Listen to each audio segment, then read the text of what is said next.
Notre orateur pour aujourd'hui, Pasteur David No, c'est un frère, c'est un ami. Et on s'est rencontrés déjà, ça fait déjà plusieurs années, à l'École de théologie évangélique du Québec. Il est pasteur un peu à environ 45 minutes de son église, est à 45 minutes, c'est à Granby, à 45 minutes de Longueuil. Alors, pasteur David No, c'est un ministre de l'Évangile, c'est un homme de Dieu. Il partage souvent des enseignements via les médias sociaux. Alors, nous sommes très honorés, très bénis par la présence de David avec nous ce soir. Salut David, ça va bien? Oui, ça va très bien. Merci beaucoup pour l'invitation, mon frère. Hmm. Alors, vous avez la parole, hein?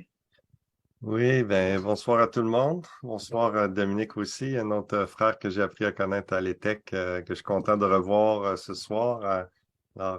Mon frère, bonsoir, sois béni, puis très heureux de te revoir. Il y a Fritz aussi, que je ne sais pas si il nous entend déjà, mais euh, content aussi de voir. Et merci, ma sœur, pour le chant. Vraiment, c'était apaisant, c'était édifiant de vous entendre chanter, puis d'être dans la présence de Dieu comme ça. Là, c'est une grâce d'être avec vous ce soir. Le Seigneur, c'est lui qui nous donne la vie, le mouvement et l'être. Et donc, d'avoir le privilège d'être avec vous, d'avoir la santé, la force et avec un message qui me fait plaisir de vous partager sur un sujet qui me passionne, le sujet du leadership, un sujet que depuis une vingtaine d'années déjà, que je lis, je médite et puis que je pratique. Ça fait déjà 22 ans que je suis dans le ministère. Une petite introduction très brève, là, parce que plusieurs, sinon tous, à part Dorius et Dominique et Fritz ne me connaissent pas, mais donc ça fait 20 ans que je suis marié. Mon épouse s'appelle Noémie. On a 4 filles entre 9 et 16 ans, pardon. Et puis, j'ai commencé le ministère à l'âge de 18 ans auprès de la jeunesse, la prédication, la louange, la présidence, un peu tout dans l'Église. Puis c'est à 24 ans que j'ai implanté une première église avec un petit groupe de 7 personnes dans une ville à 20 minutes de Granby, encore plus loin de Longueuil, donc entre Sherbrooke et Montréal. Une petite ville de 5000 habitants. Et puis, en quelques années, on a eu une croissance jusqu'à 75 personnes. Et puis, on était très impliqués dans la ville. On a vu des fruits par la grâce de Dieu, pour la gloire de Dieu. Puis, à un moment donné, je pensais à l'implanter une autre église et finalement, le Seigneur m'a convaincu dans le jeûne de la prière, de toutes sortes de façons, m'a confirmé que c'était la suite de mon ministère n'était pas d'aller implanter une autre église, mais de joindre l'église que j'avais à Waterloo avec une autre église à Granby. Et c'est pour ça que depuis 2014, nous appelons l'église Fusion, parce qu'on a fusionné avec une autre assemblée. 2 mois plus tard, il y a une église qui fermait, un petit groupe d'une vingtaine de personnes qui se sont joints à nous. On a continué à grandir. Et puis, donc, juste un exemple pour dire que le Seigneur a permis que je puisse toucher à différentes choses et à être utilisé et à comprendre davantage le leadership spirituel, le leadership chrétien, combien c'est important d'avoir le cœur de Dieu. Une de mes prières, c'est la prière dans le psaume de David. Seigneur, donne-moi un cœur intègre et des mains intelligentes. On a besoin d'avoir le cœur de Dieu, on a besoin d'avoir la sagesse de savoir comment faire les choses, comment faire l'œuvre de Dieu. Et puis, donc, en restant près de ces deux qualités-là, avoir la sagesse de Dieu, avoir son cœur, son intégrité, sa pureté, ça nous aide énormément. Donc, c'était la petite introduction et je suis en train de terminer là, normalement d'ici Noël. Je termine ma maîtrise en théologie, là où mes frères je crois, ont déjà terminé leur maîtrise, eux, à l'ETEC. Donc, en tout cas, on s'est connus là-bas, comme notre frère Dorius l'a dit. Et puis, donc, en plus d'être à temps plein comme pasteur à l'Église Fusion, j'enseigne à l'ITF aussi, à l'Institut de théologie pour la francophonie. Et je suis en train de terminer là, ma maîtrise en théologie très bientôt et je me réjouis de cela. Donc, c'est très enrichissant et bénissant. Ce soir, je voulais vous partager le texte de Acte 20. Si vous voulez tourner dans vos Bibles, je vais lire à partir de la version second 21, mais prenez la version que vous avez de disponible. Le texte d'Acte 20, je le trouve vraiment fascinant parce que la portion, ce qu'on va voir ensemble, c'est les versets 17 à 38. Juste pour être sûr, le côté technique, pour l'instant, vous m'entendez bien? Tout va bien? Ça va? Oui, très bien. Ça va bien. Bon. Parfait. Merci.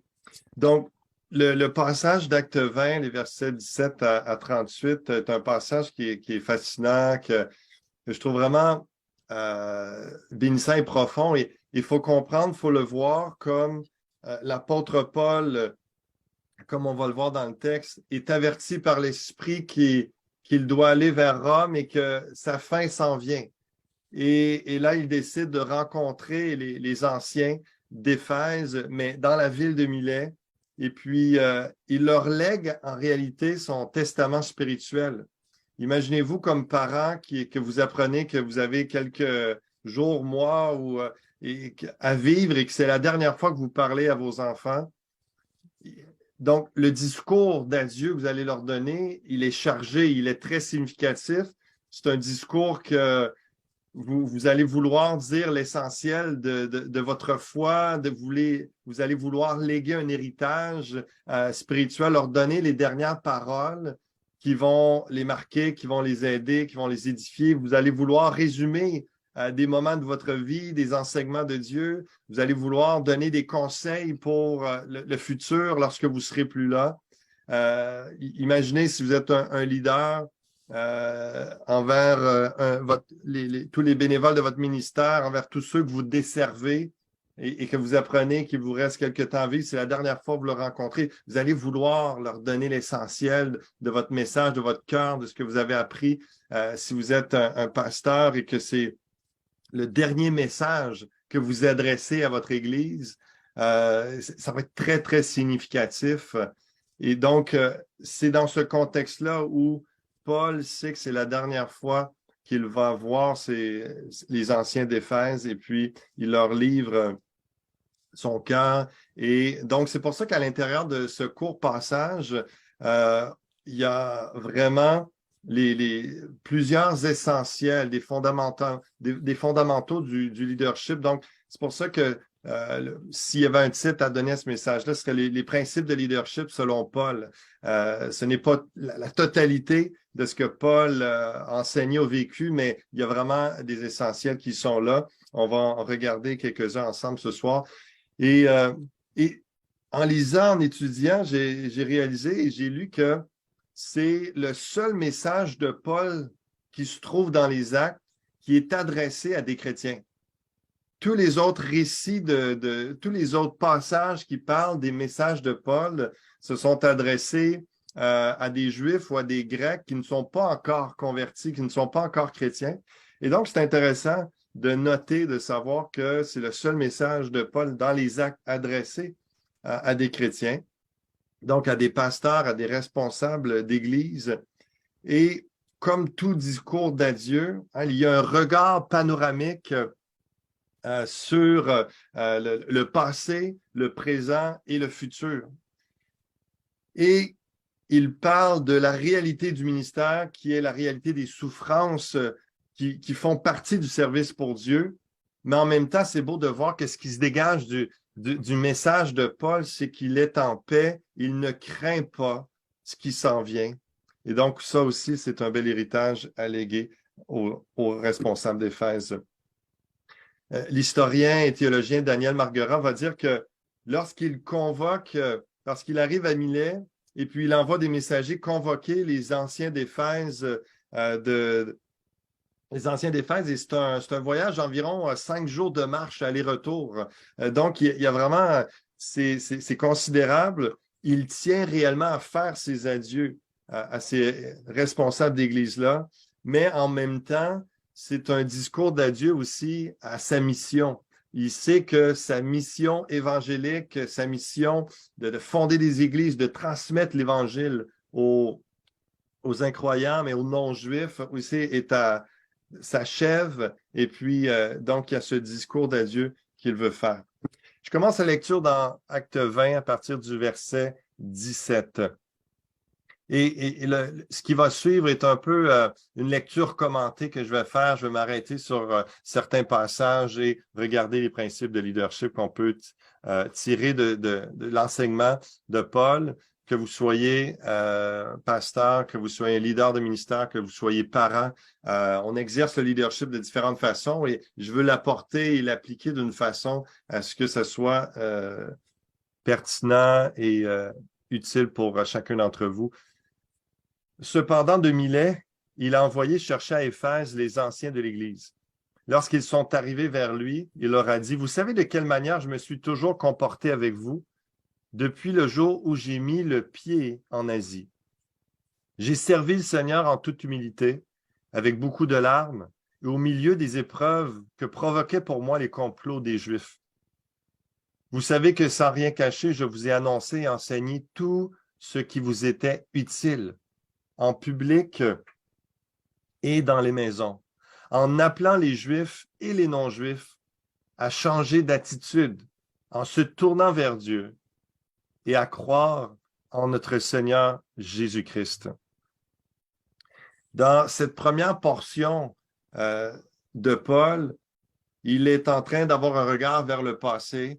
Il fait appel à l'exemple qu'il a laissé. Il le fait humblement, et c'est pas pour faire l'éloge de son propre ministère, mais c'est justement dans son testament spirituel, il leur rappelle ce qu'il a fait, ce qu'il a enseigné, l'attitude qu'il a eue, le message qu'il a livré. Et puis donc, il fait un retour, il fait un résumé. Et puis, lorsqu'on regarde aux leçons qu'on peut tirer du passé de Paul, ce sont en réalité pour nous, on peut le voir comme des objectifs pour notre présent et notre futur, de voir est-ce que ces leçons-là, on peut les appliquer, est-ce qu'on les applique déjà? Donc, et c'est de réaliser que notre passé en tant qu'homme et femme, en tant que leader, est un exemple, il doit être un exemple à suivre. Lorsque on pense à la crédibilité d'une personne, lorsqu'on pense à la confiance que des gens ont en un homme ou une femme dans le sens de un respect ou de savoir que la personne elle est digne de confiance, que c'est un homme ou une femme de Dieu, c'est parce qu'ils ont regardé, ils connaissent votre passé jusqu'à votre présent, et puis ils ont raison de croire que vous êtes un homme ou une femme sincère dans la foi, digne de confiance. Donc, notre crédibilité et la confiance des gens sont basées sur notre fidélité et nos fruits passés, pas seulement présents. Combien la confiance dans le ministère est importante, combien la confiance dans le couple est importante dans les différentes relations qu'on entretient. Et souvent, lorsqu'on parle comme pasteur à des couples qu'on essaie d'encourager, restaurer, renouveler la relation, il y a souvent dans des couples en difficulté, la confiance qui a été brisée, soit par une parole, une action.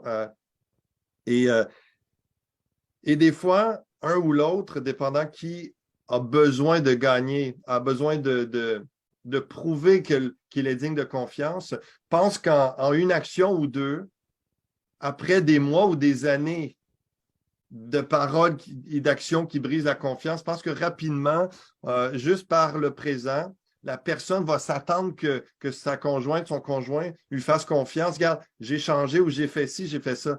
Mais en réalité, il faut comprendre que les gens, on est crédible par rapport à notre passé. Ils nous font confiance ou pas. Et Paul inspirait la confiance, la crédibilité dans son leadership parce que les gens peuvent regarder à ces dernières années et il avait souffert pour Christ, il avait été fidèle, il avait été humble, etc. Donc, je voulais semer cette pensée. Pour que les gens aient confiance aujourd'hui, il faut qu'ils aient vu des actions inspirant la confiance dans le passé. Et ce que nous semons jour après jour dans notre présent, en ce moment, en parole, en action, va faire en sorte, va déterminer que les gens autour de nous ont envie de nous suivre ou pas, va inspirer la crédibilité, la confiance, parce que le leadership, c'est de l'influence, c'est de faire en sorte que nous amenons les gens, un leadership chrétien, c'est d'amener les gens vers Christ, à ressembler à Christ. Donc, on a une influence qui les amène vers le Seigneur, mais ça prend de la confiance, ça prend de la crédibilité. Alors, on voit dans ce qui ressort de Paul que son passé, son présent fait en sorte que les gens ont confiance en lui. Et donc, c'est une interrogation, une réflexion à avoir. Et si on veut, si on réalise ce soir que nous ne sommes pas toujours dignes de confiance et que des gens nous reprochent de ne pas toujours être crédibles dans notre leadership ou dans la confiance qu'on inspire, il faut s'assurer de changer notre présent pour que dans l'avenir, les gens aient confiance, qu'on soit vu comme digne de confiance, comme c'était le cas de Paul. Dans son passé, il fait référence au fait qu'il a servi avec humilité. Et notre frère Dorius me disait que vous avez parlé du leadership de Christ et tout ça, donc je vais pas mettre l'emphase là-dessus parce que Jésus parle beaucoup que si on veut ressembler à Christ, le suivre, c'est de ne pas vouloir être servi, mais c'est de servir. Et c'est beaucoup d'humilité, le leadership chrétien, peu importe combien de gens travaillent avec nous, travaillent sous notre leadership, notre autorité spirituelle. Pour être à l'image de Christ, ça demande beaucoup d'humilité. Paul en a démontré. Et l'humilité, je dirais simplement ceci avant d'aller à un autre point. Ce n'est pas la dépréciation de soi, mais c'est plutôt l'appréciation de la grandeur d'autrui. L'humilité, c'est de savoir reconnaître la valeur des autres et même rehausser cela au-delà de notre propre personne. En Philippiens 2.3 nous dit mais avec humilité, considérez les autres comme supérieurs à vous-même. Ça l'inspire les autres autour de nous à suivre notre leadership lorsque nous sommes humbles comme le Seigneur l'était et qu'on considère les autres comme supérieurs à nous-mêmes. Et c'est ce que Paul a fait. Donc, dans référence à son passé, c'est ce qu'il rappelle. Il parle de ses larmes, il parle de la persévérance dans les épreuves. Au départ, je pensais aux larmes de Paul, puis je peux imaginer la tristesse de bien des moments dans la vie chrétienne qui peut nous faire mal, qui peut nous attrister, les tristesses de la vie en général, de perdre quelqu'un, ça peut être des trahisons, ça peut être... il y a toutes sortes de larmes. Des fois, c'est de la compassion par rapport à la souffrance d'autres, mais ce qui est rattaché ici, c'est dit dans les textes, juste un peu avant, où est-ce que vous savez que, pardon, verset 19, il dit « Avec beaucoup de larmes au milieu des épreuves que provoquaient pour moi les complots des Juifs. » Et je pense réellement que lorsqu'il parle des larmes et qu'il a été un exemple là-dedans, c'est le fait qu'il a persévéré dans les épreuves et qu'il a démontré au travers de toutes les souffrances qu'il a vécues, parce que c'est déchirant et ça amène une tristesse de savoir que lui, il était juif et que ses frères ont fait des complots contre lui parce qu'il leur prêchait Christ. Et tout le sentiment de trahison, et il espérait, il va dire dans différents de ses textes qu'il voulait tellement, il l'aimait, il espérait que les Juifs viennent à Christ, mais plusieurs ont rejeté Christ, ont rejeté son message et ont même cherché à le tuer, lui, Paul. Donc, larmes, persévérance dans les épreuves, l'enseignement de tout ce qui est utile sans rien cacher. L'expression qui est là dans le grec de sans rien cacher, sans rien dissimuler, fait référence, c'est le contraire de celui qui se dérobe devant le danger. C'est en réalité l'audace et la liberté de parole. Il leur a dit ce qu'il devait dire. Il a prêché Christ comme il devait le prêcher. Il leur a annoncé toutes les vérités. Et la réflexion à avoir comme leader, comme parent, comme pasteur, c'est est-ce qu'au jour de notre mort ou un peu avant, est-ce qu'on va avoir des regrets j'aurais dû leur dire la vérité, j'aurais dû leur dire tel enseignement.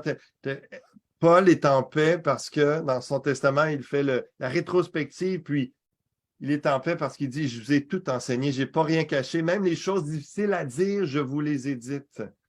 On peut penser, comme parents, des fois, l'enseignement par rapport à la chasteté avant le mariage, la sexualité, la sanctification, des sujets qui peuvent être difficiles à adresser à nos ados, à nos enfants, mais combien important à parler. Pour d'autres, des fois, de confronter un frère ou une sœur qui est dans le péché, qui sème le trouble parmi nous, des difficultés, des discussions difficiles à avoir, mais qui fait partie de tout ce qui est enseigné et ne pas manquer. Que ce soit le rôle du leader à placer la bonne personne au bon endroit, au bon moment, de discerner spirituellement, d'espérer le meilleur pour la personne, que la personne avec son don, avec les dons que Dieu lui a donnés, qu'elle soit au bon endroit, au bon moment. Parfois, ça demande d'enseigner la personne et de lui dire, mon frère, ma sœur, je t'aime, je vois que tu as un cœur pour le Seigneur, mais tel ministère que tu veux servir, c'est pas là que tu vas porter le plus de fruits. Je te vois plus dans tel ministère parce que tu portes plus de fruits. Et c'est un peu le classique de la personne qui veut chanter en avant, qui est une personne qui aime adorer, louer le Seigneur, mais qui n'a pas le don de chanter, qui n'a pas la voix. Ça prend quelqu'un qui est assez avec amour et avec tact pour lui dire à la personne que je te verrai ailleurs. Ton ministère doit être ailleurs, mais ça prend des discussions difficiles, parfois, de confronter, d'oser dire des choses. Et Paul a eu le courage de dire ce qu'il avait à dire. Évidemment, à des gens qui ne sont pas chrétiens, qui ont besoin d'entendre l'Évangile, d'avoir le courage d'oser dire que c'est Jésus le chemin, la vérité et la vie, que nul ne va au Père que par lui. Donc, d'avoir l'audace de dire, de prêcher toute la parole de Dieu, le plein conseil de Dieu. Il a tout enseigné, autant dans les lieux publics que dans les maisons.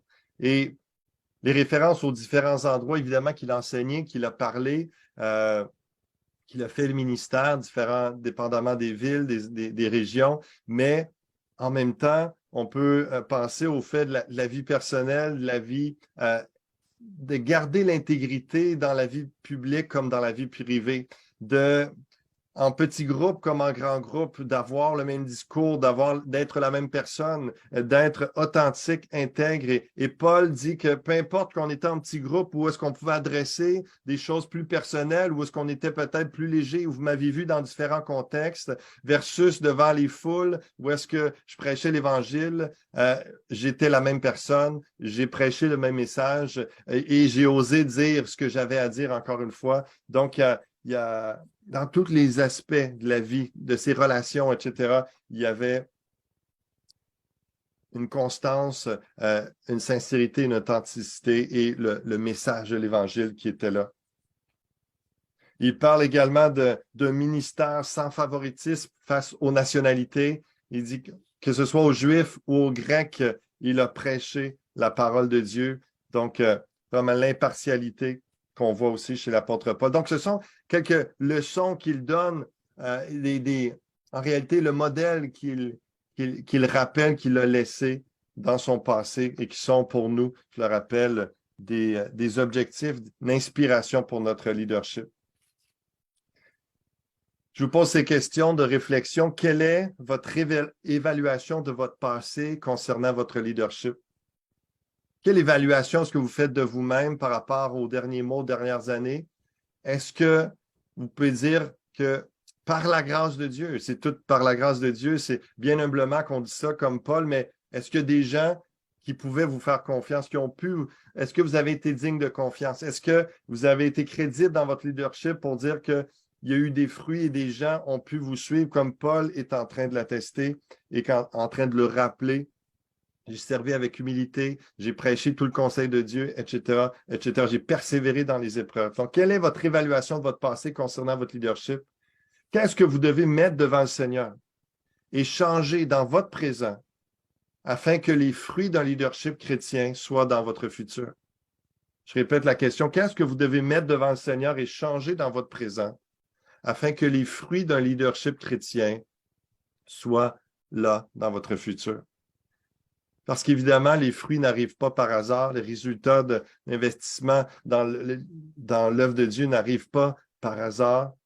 Évidemment, on a des appels différents, mais Dieu ne bénit pas plus une personne qu'une autre ou au détriment d'une autre. Donc, on a toute grâce, on a toute bénédiction spirituelle en Jésus-Christ. Maintenant, nous sommes appelés à être fidèles à la parole de Dieu, à persévérer et à donner un exemple à tous égards. Donc, quelle est votre évaluation de votre passé concernant votre leadership? Est-ce qu'il y a des choses que le Seigneur vous parle, vous montre que dès maintenant, dès cette fin d'année et pour 2023, des choses peut-être à changer pour faire en sorte que vous portiez plus de fruits dans le futur? On continue la lecture à partir du verset 22 d'Acte 20. Maintenant, voici que, lié par l'Esprit, je vais à Jérusalem sans savoir ce qui m'y arrivera. Je sais seulement que de ville en ville, l'Esprit Saint m'avertit que des liens et des souffrances m'attendent. Mais je n'y attache aucune importance et je ne considère pas ma vie comme précieuse, pourvu que j'accomplisse avec joie ma course et le ministère que le Seigneur Jésus m'a confié. Annoncer la bonne nouvelle de la grâce de Dieu. Paul résume son appel, son énoncé de mission, c'est annoncer la bonne nouvelle de la grâce de Dieu. Désormais, je le sais, vous ne verrez plus mon visage, vous tous au milieu de qui j'ai passé, en prêchant le royaume de Dieu. C'est pourquoi je vous déclare aujourd'hui que je suis pur du sang de vous tous, car je vous ai annoncé tout le plan de Dieu sans rien en cacher. Encore une fois, il revient avec l'aspect important de la transparence, l'intégrité, la conscience tranquille d'avoir tout dit ce qu'il avait à dire, ce que Dieu lui avait montré, ce qu'il lui avait enseigné, la révélation de Christ et les enseignements de la parole. On peut penser à 1 Thessaloniciens chapitre 4, par exemple, qui parle clairement de la sanctification dans notre corps. Et donc, des sujets difficiles des fois adressés au Québec et dans notre réalité ou en 2022, mais combien important. Et Paul dit, je suis pur du sang de vous tous, je vais prêcher Christ, Christ crucifié, ressuscité, prêcher l'essentiel de la foi chrétienne. Donc, mais ce qui ressort de ce passage de nouveau de différent, c'est vraiment l'idée que le leader ne considère pas sa personne pour son futur.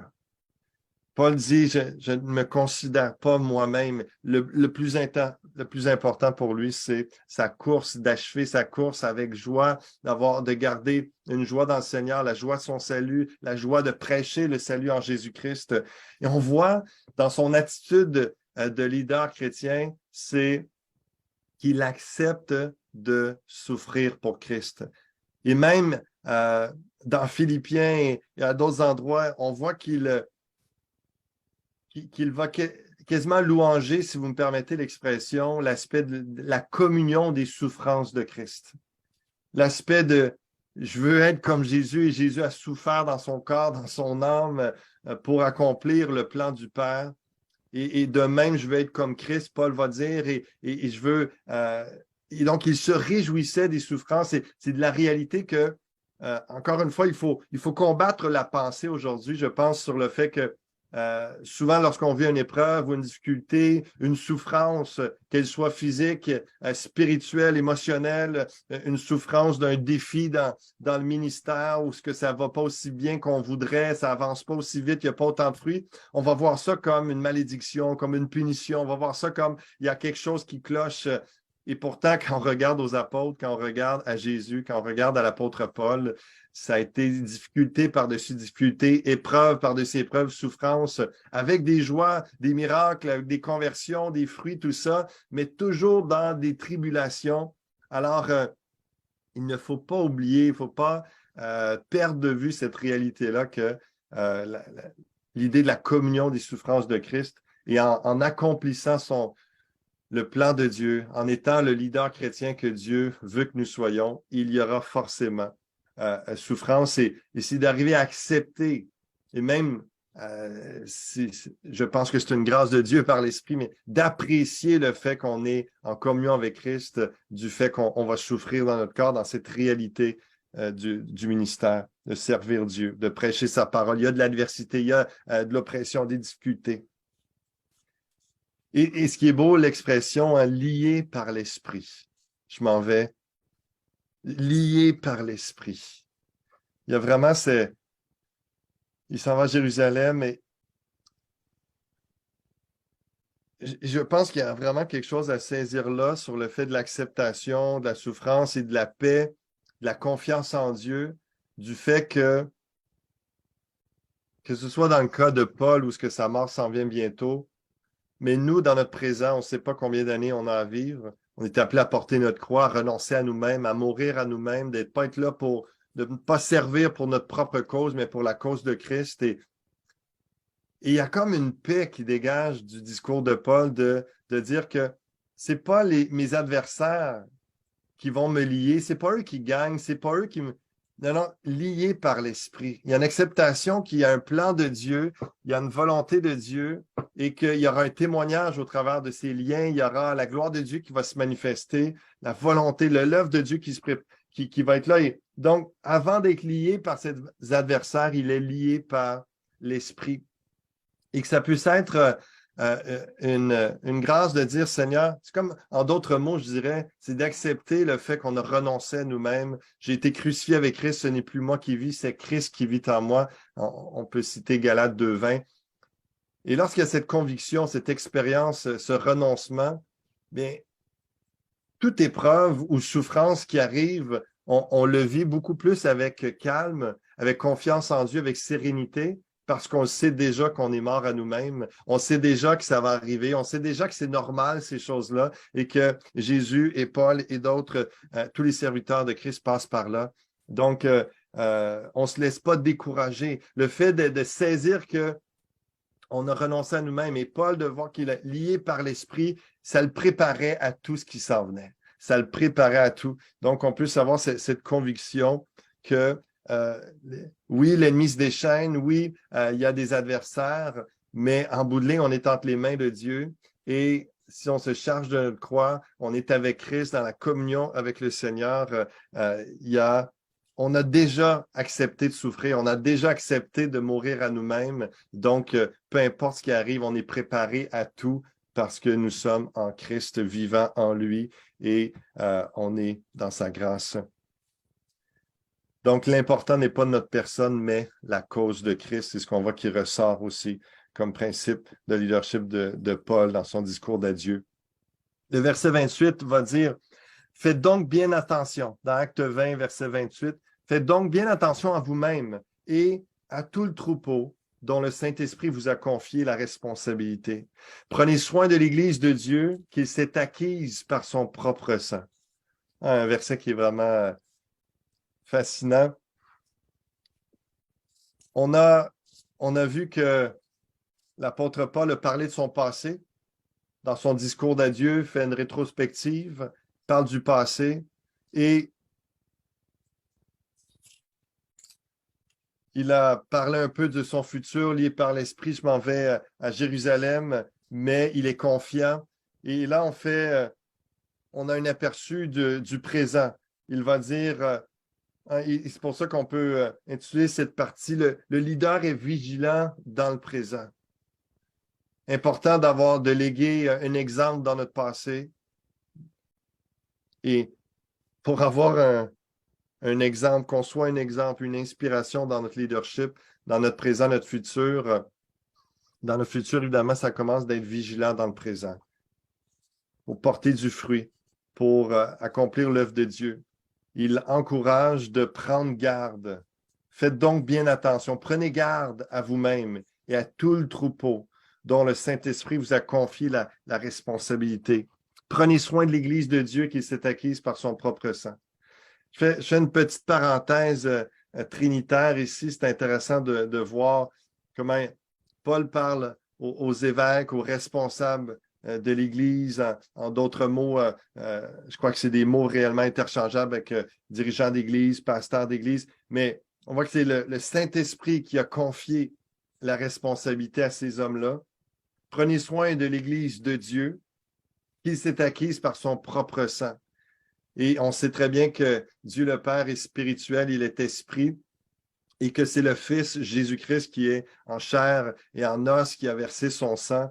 Donc, on peut voir des traces de la Trinité qui est là, le Père, le Fils et l'Esprit dans l'œuvre de l'Église. Et c'est de toute beauté de voir ça. Donc, le Saint-Esprit vous a confié la responsabilité. Prenez soin de l'Église de Dieu qui s'est acquise par son propre sang. Jésus-Christ qui est la tête le chef de l'Église. Je ferme la parenthèse. Je reviens avec... Le leader est vigilant dans le présent. Le leader est vigilant dans le présent. Il parle de prendre garde à soi-même. Comme pasteur, comme leader, souvent, on est très porté, on aime servir les gens, on aime être impliqué, d'être dans l'action, de prendre soin des autres et c'est essentiel. On ne peut pas être tourné continuellement sur soi-même comme beaucoup de gens dans notre société, une société individualiste, égoïste au Québec, dans les Nord-Américains, il y a cette réalité. Mais on doit être altruiste, certainement, mais Paul donne cette sagesse de prendre garde à soi-même aussi. Prendre garde à soi-même. Évidemment, il y a prendre garde à soi-même spirituellement. Il y aura des attaques spirituelles, il y aura des gens qui essaieront d'emmener des fausses doctrines dans l'Église, dans nos ministères, qui essaieront d'emmener la division. On doit être vigilant, on doit s'assurer qu'on enseigne la vérité, qu'on enseigne la saine doctrine, qu'on est fondé dans la parole de Dieu, fondé théologiquement, qu'on est des hommes et des femmes de prière qui cherchent Dieu, remplis du Saint-Esprit. Il y a toute la réalité, l'importance de la vie de prière et de marcher dans la parole de Dieu, marcher, de pratiquer la parole et d'enseigner la saine doctrine. Mais également, je vous dirais d'une façon très pratique, l'importance de prendre garde à soi-même aussi physiquement, dans le sens d'avoir suffisamment de repos, d'avoir suffisamment de temps de ce qu'on peut appeler de récréation, de moments où on se renouvelle, on recharge notre batterie, parce que un des pièges et une des réalités qu'il y a beaucoup d'hommes et de femmes que je connais qui ont resté fidèles à Dieu, qui ont resté dans la saine doctrine, prêchant la parole de Dieu, tout ça, mais on finit par faire un épuisement professionnel, on finit par faire une dépression, un burn-out, ont été découragés, qui ont abandonné l'œuvre de Dieu, le ministère. Pourquoi? Pas à cause d'une chute morale, pas à cause d'une mauvaise doctrine, mais à cause d'un déséquilibre, qu'ils n'ont pas pris soin d'eux-mêmes. Ils n'ont pas assez été vigilants par rapport à leur santé physique, à leur santé émotionnelle. Donc, tellement important de garder l'équilibre entre la vie spirituelle, d'avoir une réelle vie de prière, pas juste à l'église, pas juste quand il y a des réunions, mais aussi d'avoir une discipline spirituelle, de rester dans la parole, mais également, ça a l'air banal, mais combien de gens négligent ça et vivent les conséquences du stress, l'anxiété, vivent les conséquences de différentes maladies à cause d'un manque d'hygiène physique, de discipline physique. Donc, et combien c'est important. On n'est pas les sauveurs, on n'est pas le Messie. On a besoin de se reposer. Et j'enseigne souvent à mes leaders, j'ai une quinzaine de leaders à l'Église de différents ministères. Puis, je leur rappelle continuellement de prendre garde à eux-mêmes parce que le ministère, c'est un marathon, c'est pas un sprint. Donc, si on essaie d'en faire trop, de se laisser dans la pression puis de penser que ça va, je prie, c'est correct, je lis ma parole, tout ça, je reste dans la saine doctrine, donc je suis correct, je protège l'Église sur ce côté-là. Mais que s'il y a un épuisement, finalement, vaut mieux en faire un peu moins, mais d'être encore là dans quelques années, en santé à tout niveau, que de se donner à fond, puis dans 6 mois, dans 12 mois, la personne n'est plus là, n'est plus en train d'accomplir l'œuvre de Dieu parce qu'elle n'est juste plus capable, découragée, épuisée, etc. Donc, prendre garde à soi-même, aspect spirituel, aspect physique, et prendre soin du troupeau. Tellement important de se rappeler que on ne se sert pas du troupeau de Dieu pour se servir soi-même. On sert le troupeau, on en prend soin. Et toujours la réflexion, qu'est-ce qui est le mieux pour lui? Des fois, les gens que l'on sert ne savent pas exactement c'est quoi leur réel besoin. On a besoin de savoir, nous, dans l'étude de la parole et dans le discernement des besoins, dans le concret, dans le quotidien, de voir qu'est-ce que je leur enseigne, qu'est-ce que je leur dis, qu'est-ce que je leur fournis comme soin. Donc, mais par amour, par compassion, par altruisme. Et donc, l'importance de garder l'équilibre entre les deux, prendre soin de soi-même, prendre soin du troupeau. Dans la fin du passage, au verset 29, on continue ensemble. « Je sais qu'après mon départ, des loups cruels s'introduiront parmi vous. Ils n'épargneront pas le troupeau. De vos propres rangs surgiront des hommes qui donneront des enseignements pervertis pour entraîner les disciples à leur suite. Restez donc vigilants. Il revient à la charge encore avec l'importance de la vigilance. Et souvenez-vous que durant 3 ans, nuit et jour, je n'ai pas cessé d'avertir avec larmes chacun de vous. Verset 32. Maintenant, frères, je vous confie à Dieu et au message de sa grâce. Lui qui a le pouvoir d'édifier et de vous donner un héritage avec tous les saints. Et c'est intéressant de voir l'avertissement qui est là, la préparation qu'après son départ, il y aura des loups cruels qui vont venir, il y a des hommes qui vont vouloir venir enseigner les mauvaises doctrines, des faux messagers, des faux docteurs. Et c'est souvent le cas. Lorsqu'il y a eu un père fondateur d'un ministère, d'une église, et lorsqu'il décède ou lorsqu'il quitte, et puis il y a des gens, des hommes, des femmes qui vont vouloir prendre avantage sur le fait que, il y a une liberté, il y a un trou, il y a une instabilité, il y a un changement pour, des fois, avec des mauvaises intentions, pour prendre l'autorité. Il faut être vigilant à chaque transition dans la vie d'une église, dans la vie d'un ministère. Lorsqu'il y a un départ, on sait qu'il y aura du trouble, mais lorsqu'un père fondateur comme l'apôtre Paul quitte, c'est certain qu'il y a des hommes qui vont vouloir, et c'était dans le présent de Paul aussi, mais après cet homme-là, après son départ, il l'avertit, restez vigilants, restez vigilants. Il y a cette réalité qui est là. Évidemment, le diable qui essaie de diviser, détruire l'œuvre de Dieu, de briser l'unité. Donc, restons vigilants dans ce sens-là.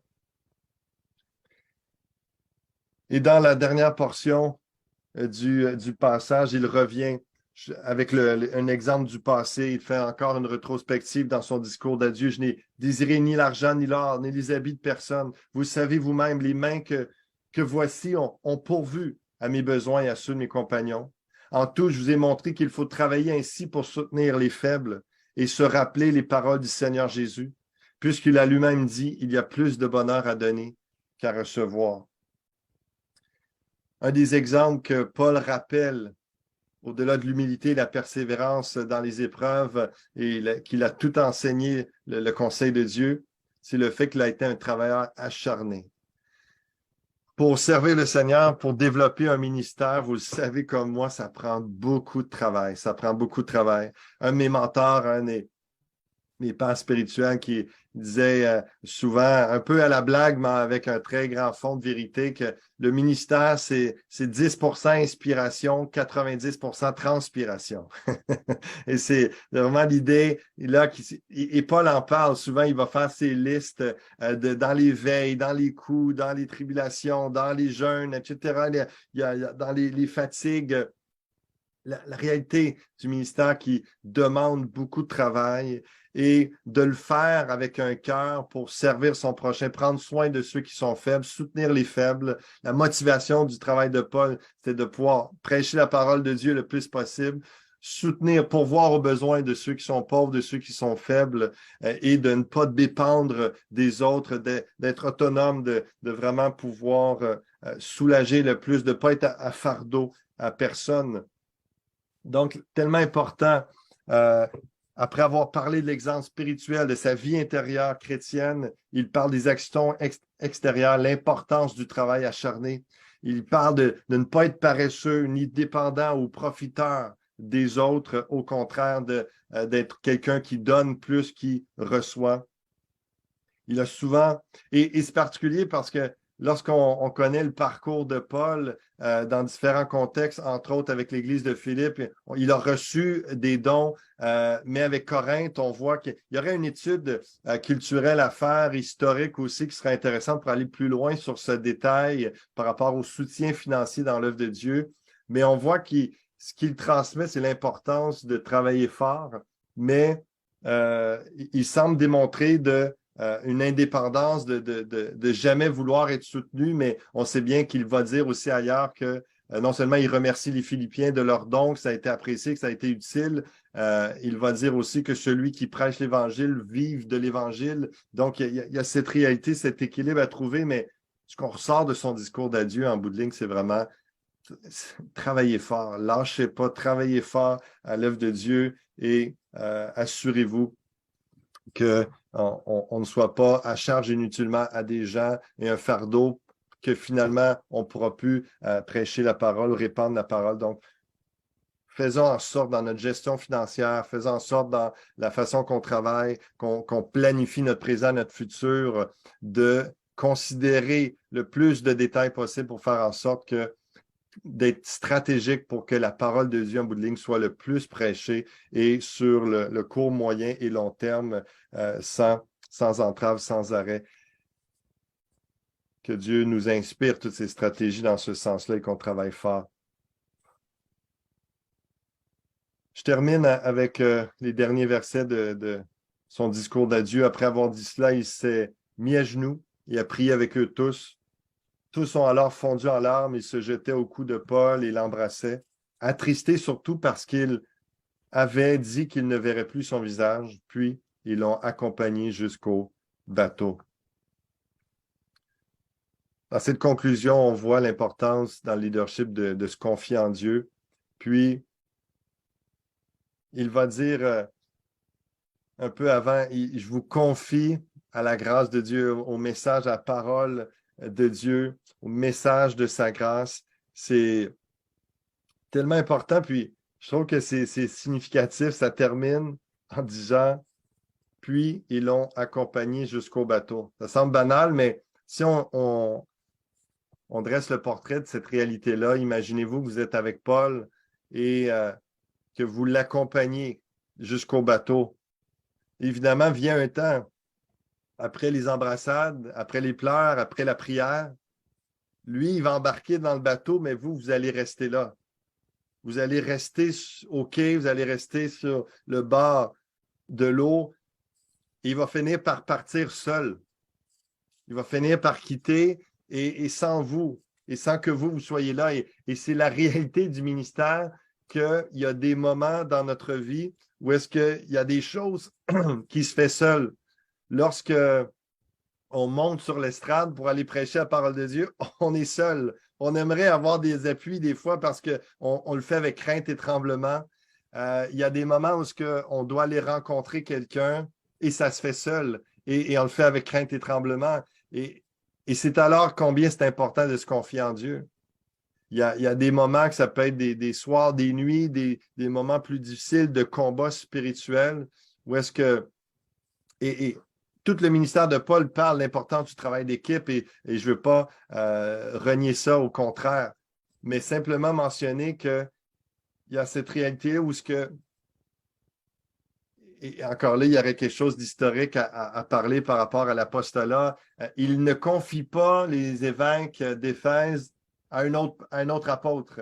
Il les confie à Dieu et au message de Dieu, au message de sa grâce, en voulant dire, maintenant nos chemins se séparent, je vous ai tout communiqué, vous allez devoir prendre maturité, prendre garde à vous-même, à tout le troupeau et fonctionner sans moi, fonctionner seul. Et vous allez devoir vous confier en Dieu et continuer à avancer. Dieu va vous inspirer, Dieu va vous fortifier et vous allez avancer. Et combien on a besoin des uns et des autres. Il y a des moments de notre vie où on est seul sur le bateau et on quitte vers la destinée que Dieu a pour nous, vers la mission. Et combien on a besoin de se confier en Dieu. Combien c'est précieux. Je chéris, je bénis le Seigneur pour mon épouse, pour l'équipe. On est 4 pasteurs à l'Église Fusion. On est 3 à temps plein. Puis j'ai plein de leaders. Mais il y a plein de choses que les leaders ne peuvent pas faire pour moi. Il y a plein de choses que mon épouse ne peut pas faire pour moi, que les pasteurs ne peuvent pas faire pour moi et que je me retrouve seul et que je dois prendre courage et je vais chercher la force en Dieu, je vais chercher l'inspiration, je vais chercher la confiance en Dieu. Et Paul, peut-être qu'il y avait encore quelques personnes avec lui parce que Luc nous raconte l'histoire, donc il devait être pas trop loin, certainement. Mais vous comprenez le principe, le concept où est-ce qu'il y a des moments où il y a des choses qui se font seules et on se confie en Dieu Et il s'est mis à genoux, à prier avec eux tous, attristé surtout parce qu'il avait dit qu'il ne verrait plus son visage. Puis il l'a accompagné jusqu'au bateau. Et un peu avant, il a dit, je vous confie à Dieu au message de sa grâce. J'aimerais simplement conclure en priant avec vous, en priant pour vous. Et puis, je vais laisser, après la prière, la parole à notre frère, Pasteur Dorius, pour la suite. Et je reste disponible pour quoi que ce soit pour la suite. Prions ensemble. Seigneur, je bénis ton nom, ta parole pour ce temps ensemble, pour l'inspiration. Derrière ce discours d'adieu de Paul, évidemment, il y aurait beaucoup plus à dire, tellement de choses dans le détail à mentionner, Seigneur, mais dans la simplicité de ce qui a été partagé. Seigneur, je veux nous remettre chacun d'entre nous entre tes mains, Seigneur. Je veux te dire combien nous t'aimons, combien nous avons besoin de toi, combien on se confie en toi, Seigneur, pour nos vies, nos familles, dans nos rôles de parents, dans nos rôles d'époux, d'épouses, dans nos différents rôles d'influence, de leadership, dans les différents ministères de l'Église, dans notre rôle comme pasteur, pour ceux que c'est leur cas, Seigneur. On se confie en toi. Viens nous fortifier, viens nous encourager, nous édifier, nous aider à être vigilants dans notre présent, à prendre garde à nous-mêmes, à prendre garde à tout le troupeau, à toute l'Église, à prendre garde à notre ministère, aux gens que tu nous appelles à servir. De nous, Seigneur Dieu, d'être intègres, d'être les mêmes en public comme en privé, d'avoir le courage, l'audace de rien dissimuler, de rien cacher, de dire tout le conseil, toute ta parole, d'oser dire tout l'Évangile, de servir inlassablement, de travailler fort et de servir avec humilité, comme toi, Jésus, tu l'as fait. Tu t'es donné, tu t'es dépouillé. Merci pour l'exemple que tu es et que tu as été pour Paul et que lui l'est pour nous aussi dans ce discours d'adieu. Viens nous inspirer, viens renouveler notre leadership, viens multiplier les fruits de nos mains, Seigneur Dieu, qu'on puisse considérer notre passé, considérer notre présent, apporter les changements par ta grâce, par l'action de ton Saint-Esprit en nous, au travers de nous, aide-nous à changer ce qu'on doit changer pour porter plus de fruits dans le futur, d'être les hommes, les femmes de Dieu que tu veux que nous soyons, les leaders chrétiens que tu appelles à être, qui te glorifient, qui prêchent tout ton conseil, qui te ressemblent, Seigneur, et qui amènent une multitude d'âmes à toi. Oui, Seigneur, émonde-nous afin que nous portions encore plus de fruits. Aide-nous à emmener les gens autour de nous à se confier en toi et en ta parole, ce message de grâce, et que nous-mêmes, un peu comme c'est dit aussi également dans un récit de l'Ancien Testament avec David qui alla s'encourager en l'Éternel, de nous d'aller s'encourager en toi, de se confier en toi dans tous les aspects du ministère que tu nous appelles à servir, que tu nous demandes d'être fidèles et à persévérer. On a besoin de toi, Seigneur. On aille personnellement et entre frères et sœurs également, se confier en toi. Seigneur, je te remets chacun. Je demande ta bénédiction sur eux, tous ceux qui écoutent sur Facebook également. Que ton nom, Jésus, soit élevé au-dessus de tout nom, dans leur ministère, dans leur vie. Bénis, garde, unis, garde saints et près de toi leur couple, leur famille. Sauve leurs enfants, Seigneur Dieu, et je te demande ta bénédiction, ta multiplication sur eux, dans le précieux nom de Jésus-Christ. Amen.